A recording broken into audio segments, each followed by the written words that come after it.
מתכון לנקידת יתושים. אוקיי, אני חתכתי את הבקבוק הזה ל3/4, חתכתי את החלק הזה. אוקיי, אנחנו ניקח סוכר. הנה סוכר.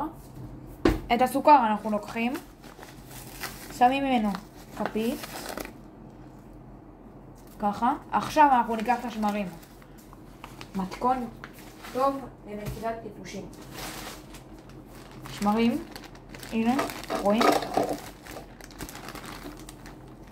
כפית שמרים, כדי שהשמרים צריכים סוכר. אוקיי.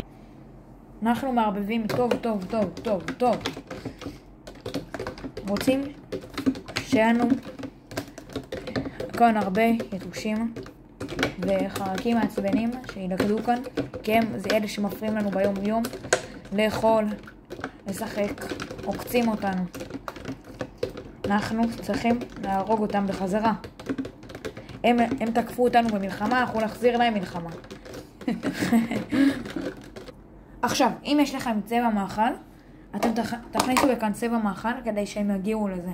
צבע מאכל יגרום להם, אולי זה יגרה אותם ואז הם ייכנסו לכאן. צבע מאכל ימשוך אותם. עכשיו, שימו לב. רואים את זה? למה חתכנו את זה?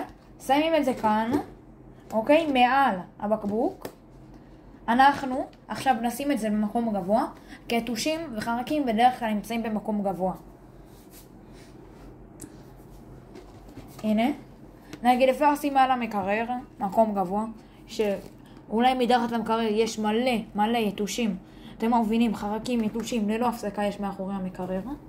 אז אפשר לשים את זה מעל המקרר, וזה המתכון. אני מקווה שגם אתם תעשו. בהצלחה.